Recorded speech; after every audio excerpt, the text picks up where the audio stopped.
Nepal times. मैं हूं राकेश कुमार हलचल। अब मैं बताता हूं आपको, बिहार के सारे सरकारी विद्यालय निजी होने की तैयारी में सरकार कर रही है, उसको बेचने की तैयारी कर रही है। क्या शिक्षक अपना पैतरा बदलेंगे? कल जो पटना में हुआ शिक्षकों के साथ, उसको लेकर अपना पैतरा बदलेंगे, या फिर शिक्षा व्यवस्था संपूर्ण रूप से बिक जाएगी?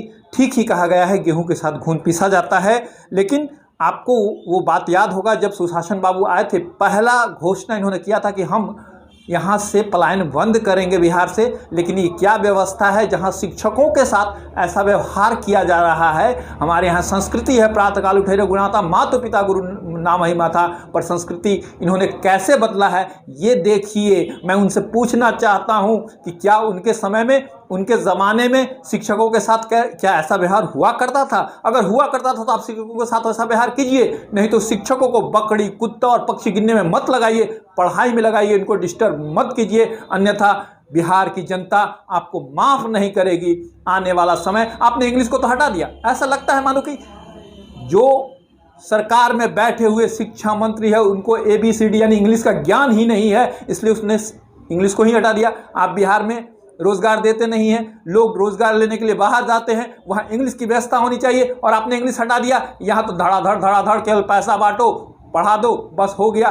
शिक्षा व्यवस्था को बदलना होगा, और शिक्षकों के साथ अन्याय जनता बर्दाश्त नहीं करेगी। आप शिक्षकों को पढ़ाने देना नहीं चाहते हैं, आप नहीं चाहते हैं कि लोकतंत्र में कोई भी जनता शिक्षित हो जाए। अगर शिक्षित हो जाएगी तो निश्चित रूप से सुशासन बाबू, मुझे याद है आपकी हर बात, हर लाइन जो आपने पहली बार कहा था, तो आज वो बिहार नहीं रहेगा। मैं दावे के साथ कह सकता हूँ कि आप शिक्षकों के साथ, शिक्षक अभ्यर्थियों के साथ बैठकर बात कर सकते हैं। अरे कलम देश की बड़ी शक्ति है, भाव जगाने वाली, दिल ही नहीं दिमागों में भी आग लगाने वाली। मैं बता सकता हूं, आपको समझा सकता हूं, आपसे विनती करता हूं, प्रार्थना करता हूं, शिक्षकों के साथ बैठकर बात कीजिए।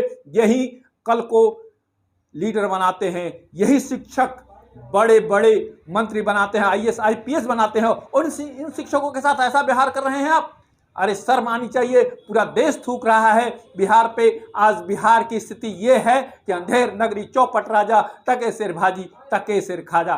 कहाँ वो इंजीनियर लोग कहा करते थे कि मेरे यहाँ नीतीश बाबू हैं, सुशासन आ गया। कहाँ सुशासन आ गया? नीतीश बाबू, अगर आप रिटायर होना चाहते हैं तो रिटायर हो जाइए, अच्छे लोगों को आने दीजिए सत्ता में। शिक्षकों के साथ अच्छा व्यवहार होना चाहिए, उनको न्याय मिलना चाहिए। अगर आपका पैतरा नहीं बदला तो शिक्षक भी पढ़े लिखे हैं, गंवार नहीं, ऐसे ही शिक्षक बन गए, निश्चित तौर पे इनका पैतरा बदलेगा। और शिक्षक संघ अब दूसरे मूड में है, इसके साथ जनता भी आएगी। बच्चों के साथ भी आप अन्याय कर रहे हैं। जो भी बच्चे पढ़ रहे हैं उनको सही शिक्षा नहीं दी जा रही है, क्योंकि शिक्षक को आप डिस्टर्ब कर रहे हैं। शिक्षक डिस्टर्ब होगा, बच्चे पढ़ेंगे कहाँ? जब बच्चे पढ़ेंगे नहीं, आप उनको पास करिए, पैसा देते रहिए, बाहर शिक्षा। और बिहार इस तरह से बदनाम हुआ, नहीं होने देना चाहिए बिहार को बदनाम। दोस्तों, रास्ते से आते मैंने सुना कि एक नेता को काटने से कोई एक शरीफ आदमी सड़क पर ही शर्म से मर गया है। किसी ने पूछा कि कहाँ से आए हो, उसने कहा बिहार से, और जहाँ शिक्षकों के ऊपर लाठीचार्ज होता है। क्या बात है! यही शिक्षा है हमारे यहाँ, यही सभ्यता है।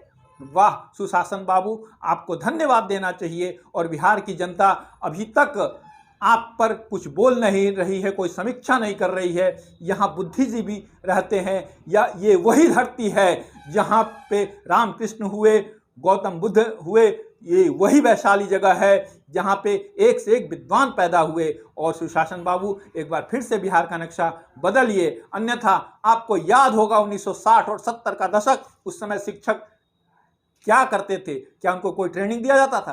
किसी तरह के CTA, BTA और BPSC और अगड़म फलाना ढिनका था? कुछ नहीं था। लेकिन शिक्षक ढंग से पढ़ाते थे, क्योंकि उनको बकरी कुत्ता गिनने के लिए नहीं कहा जाता था, उनको घर घर जाके नहीं कहा जाता था जाति बताओ, नाम बताओ, पुरुष है महिला है क्या ये बता, उनको उसमें डिस्टर्ब नहीं किया जाता था। इसलिए वो मानसिक रूप से स्वतंत्र थे, स्वस्थ थे। अपने शिक्षकों को अस्वस्थ बना दिया है, ये अस्वस्थ है। ये राजनीति करने वालों, तुम प्रेम पास को मत काटो, भारत के दुर्भाग्य को अपने सीने से मत साटो, अन्यथा आने वाला 2024 जो मेंबर ऑफ पार्लियामेंट का जहां चुनाव होना है, मैं समझता हूं कि महागठबंधन की सरकार मंच तक ही सिमट कर रह जाएगी। और ऐसे में अगर ऐसा हुआ, शिक्षकों के साथ आपने सौतेलापन व्यवहार किया, आप अपने पर अड़े रहे, तो निश्चित तौर पे आप गठबंधन तक ही रहिएगा और गठबंधन ही करते रहिएगा।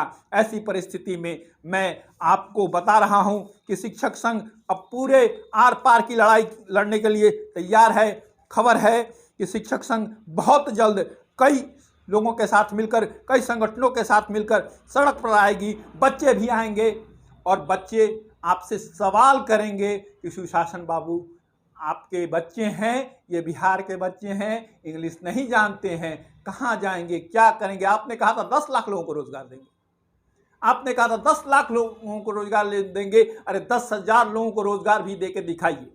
सबसे पहले ये जो अभ्यर्थियों इनके साथ जो किया गया है, ये शिक्षकों के साथ जो किया गया है, ये बड़े ही शर्मसार की बात है। और इससे हमारे प्रदेश का, हमारे राज्य का नाम बदनाम हो रहा है। आपसे विनती है, निवेदन है, प्रार्थना है कि एक बार उस साहित्यकार की बात को याद कीजिए कि मैं तो अकेला चला था, जान में वो मंजिल लोग जुड़ते गए और कारवा बंदा गया। नहीं तो गालिब की वो पंक्ति आपको मैं याद दिलाता हूं कि बदनाम न होंगे तो क्या नाम न होगा। अगर आपको बदनाम ही होना है और सरकारी विद्यालय को, सरकारी शिक्षकों को गुलाम बनाना है, तो आप वही कीजिए। फिर देखिए 2024 में क्या नतीजा आता है।